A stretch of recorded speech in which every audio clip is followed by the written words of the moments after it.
Hello student, आपका स्वागत है यूएस स्टडी पॉइंट के अंदर। स्टूडेंट, आज हम बात करने वाले हैं पाचन तंत्र या डाइजेशन सिस्टम की। पाचन तंत्र या डाइजेशन सिस्टम की। देखिए स्टूडेंट, पाचन पाचन क्या होता है? जटिल पदार्थों को सरल पदार्थ में परिवर्तित करना क्या कहलाता है? पाचन कहलाता है। और जटिल पदार्थों को सरल पदार्थों में परिवर्तित करना क्या कहलाता है? पाचन। जटिल पदार्थ कैसे सरल पदार्थ में बदलेंगे? देखिए, जटिल पदार्थ रासायनिक पदार्थों के द्वारा, एंजाइमों के द्वारा छोटे छोटे टुकड़ों में विभाजित होते हैं और किस में बदल जाते हैं? सरल पदार्थ के अंदर। यह क्रिया क्या कहलाती है? पाचन कहलाती है। अब तंत्र क्या होता है? तंत्र मुख द्वार से लेकर और गुदा द्वार तक जितने भाग ग्रसिका, ग्रासनली, अमाशय, अग्नाशय, छोटी आंत, बड़ी आंत, ये सब अंग मिलकर एक तंत्र का निर्माण करते हैं, जिसे क्या कहते हैं? तंत्र। और पाचन और तंत्र को मिलाकर पूरा क्या बनता है? पाचन तंत्र। देखिए स्टूडेंट, बात करते हैं आगे। पाचन तंत्र कितनी इकाइयों से मिलकर बना होता है? पाचन तंत्र कितनी इकाइयों से मिलकर बना होता है? पाचन तंत्र निम्न दो संरचनाओं से मिलकर बना होता है: आहार नाल और पाचक ग्रंथियां। आहार नाल और पाचक ग्रंथियां। आहार नाल को देखिए पहले। आहार नाल 8 से 10 मीटर की एक लंबी नलिका होती है। आहार नाल 8 से 10 मीटर की, यानी कि 32 फीट की संरचना होती है। कितने फीट की? 32 फीट। ठीक है स्टूडेंट। आहार नाल मुख द्वार से लेकर गुदा द्वार तक की संरचना क्या कहलाती है? आहार नाल। आहार नाल किन चीजों से मिलकर बना होता है? देखिए, 7 चीजों से: मुखवा, ग्रसिका, ग्रासनली, अमाशय, सुद्रांग, सुद्रांग को छोटी आंत, वैद्रांग, वैद्रांग को बड़ी आंत और मलद्वार या गुदा द्वार। ठीक है स्टूडेंट, बात करते हैं एक एक चीज को समझते हैं। और दूसरे पार्ट, पाचन तंत्र का दूसरा भाग, यानी कि पाचक ग्रंथियां। पाचक ग्रंथियां को क्या क्या होती है? पाचक ग्रंथियों में लाल ग्रंथि, यकृत ग्रंथि और अग्नाशय ग्रंथि। लाल ग्रंथि की संख्या कितनी? 3 जोड़ी लाल ग्रंथियां पाई जाती हैं। कितनी जोड़ी? 3 जोड़ी। पेरिटोइड, सबलिंगुअल, सबमैंडिबुलर और यकृत ग्रंथि। मानव शरीर की सबसे बड़ी ग्रंथि कौन सी है? यकृत ग्रंथि और अग्नाशय ग्रंथि। ठीक है, इनकी एक एक की बात करते हैं। पाचन पाचन तंत्र में एक एक चीज की बात करते हैं। देखिए, मुख गुहा, मुख गुहा। मुख गुहा क्या होती है? देखिए, समझिए मुख गुहा को। मुख गुहा, मुख गुहा 3 चीजों से मिलकर बना होता है। कितनी चीजों से? 3 चीजों से: दांत, जिह्वा और लाल ग्रंथियां। ठीक है, दांत, जिह्वा और लाल ग्रंथियां। दांत मानव शरीर में 4 प्रकार के दांत पाए जाते हैं: कृंतक, रत्नक, अग्रचौनक और चौअर्णक। ठीक है, और मानव शरीर में दांतों की संख्या वयस्क में 32 और 1 से 14 वर्ष के बच्चों में 20। इनको बोलते हैं दूध के दांत, मिल्क टीथ, दूध के दांत। ठीक है, मानव शरीर में 2 बार जीवन काल में कितने बार दांत आते हैं? 2 बार। ठीक है, संपूर्ण जीवन काल में मानव के कितने दांत आते हैं? बताइए, कितने आते हैं? 32 तो 14-15 साल के बाद, और उससे पहले 20। तो संपूर्ण जीवन काल में कितने दांत आते हैं? 52। कितने? 52। ठीक है, ये दांतों की बात हो गई। दांतों का काम क्या होगा?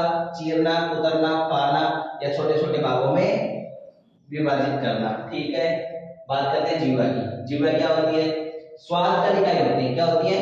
इसके अंदर स्वाद कलिकाएं होती है। और किसका काम करती है? स्वाद को टेस्ट करने का काम करती है। ठीक है, ये जीवा की बात हो गई। लाल ग्रंथियां, मानव शरीर में लाल ग्रंथियां 3 जोड़ी लाल ग्रंथियां पाई जाती हैं। ठीक है, पेरिटोइड ग्रंथि जो सबसे बड़ी ग्रंथि होती है, और साथ में किसका काम करती है? ये विष का काम करती है। किसका काम करती है? विष स्रावित करती है सांप के अंदर। सब लिंगुअल और सब मैंडिबुलर। एक एक को बाद में बनेंगे, अभी देख लीजिए, ठीक है, समझिए। ये मुख वाली बात होगी। गर्सिका की बात करते हैं। गर्सिका, गर्सिका का काम होता है मुख वाल से जो भोजन आता है उसको उसको किस में लेके आती है?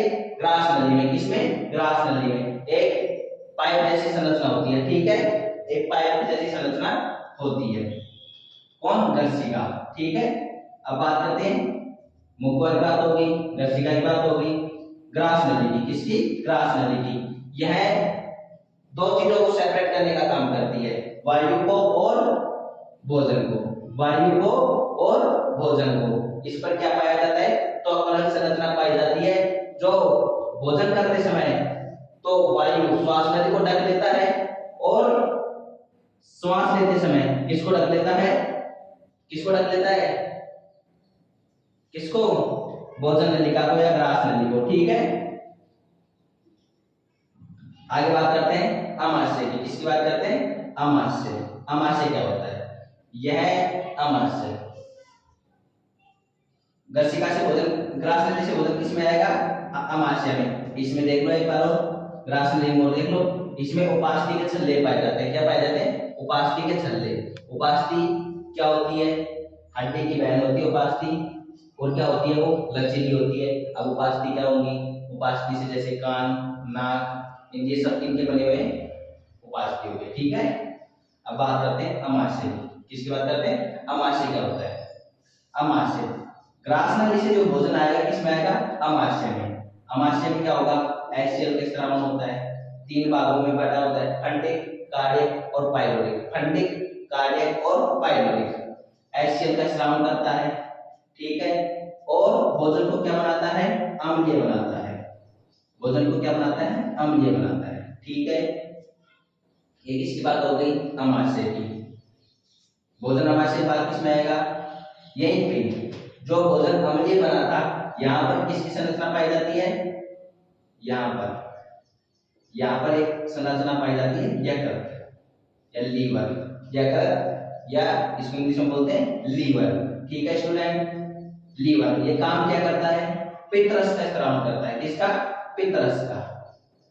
पित्त रस का, पित्त रस का स्रावन करता है। और पित्त रस का काम क्या होता है? जो भोजन अम्लीय बना था, किसमें? अमाशय में। जो भोजन अम्लीय बना था उसको क्या करेगा? क्षारीय प्रकृति में बदलेगा। कौन? पित्त रस।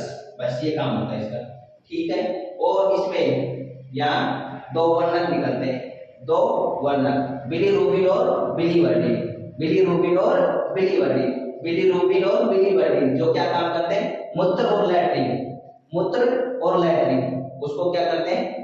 पीला रंग प्रदान करते हैं, ठीक है। ये किसका काम हो गया? लीवर का। यहीं पर क्या पाए जाते हैं? रसायनों, जैसे कांटेनुमा संरचना पाई जाती है, जो भूख लगने पर, जो भूख लगने पर क्या करती है? इस पेट को चुभती है। पेट, अमाशय को ही क्या बोलते हैं? पेट, ठीक है। किसको चुभती है? पेट को। और इसको क्या बोलते हैं? भूख की घंटी भी कहा जाता है। अमाशय को क्या कहा जाता है? भूख की घंटी। अमाशय से भोजन किसमें आएगा? छोटी आंत में। किसमें? छोटी आंत में। छोटी आंत में सबसे ज्यादा प्रोटीन का पाचन होता है। यहाँ पर अमाइलेज, टाइलिन, ऐसे काफी एंजाइम पाए जाते हैं जो किस क्या करते हैं? इसका पूर्ण पाचन करते हैं। किसका? जो भोजन आता है उसका अवशोषण और पूर्ण पाचन किसमें होता है?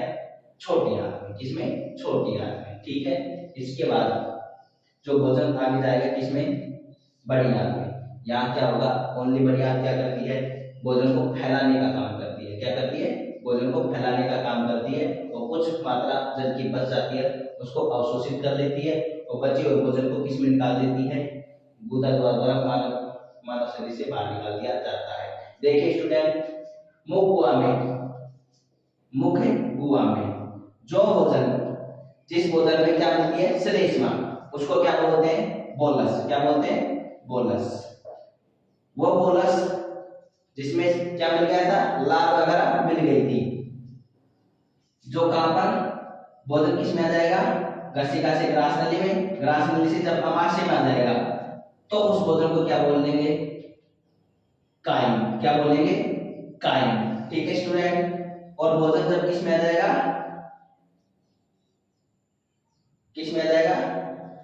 किसमें, बड़ी आंत में, किसमें, बड़ी आंत में। तो क्या कहलाएगा स्टूडेंट, वो काइल। ठीक है स्टूडेंट, क्या कहलाएगा, काइल। अपशिष्ट पदार्थ के रूप में जो भोजन बाहर निकलता है वो काइल होता है, और उल्टी के रूप में जो उल्टी वगैरह होती है वो किसका रूप होती है, काइन का रूप होती है। और जिसमें क्या बना होता है, जैसे कोई पत्थर वगैरह कंकड़ वगैरह आता है भोजन में, उसको बाहर निकालते हैं, वो किसका रूप होता है, बोलस का रूप होता है स्टूडेंट। ठीक है स्टूडेंट, और बात करते हैं, अब इसको डिटेल में पढ़ेंगे आगे। ठीक है, स्क्रीनशॉट लेना चाहे तो स्क्रीनशॉट ले सकते हैं स्टूडेंट। ठीक है स्टूडेंट, आगे बात करते हैं बाद में, इसको डिटेल से पढ़ाना है तो बता दीजिएगा। ठीक है स्टूडेंट, ओके। और चैनल को सब्सक्राइब करना ना भूलें, यूएस स्टडी पॉइंट, चैनल को सब्सक्राइब करें। ठीक है स्टूडेंट, ओके, धन्यवाद। इसकी शॉट लीजिए जब तक।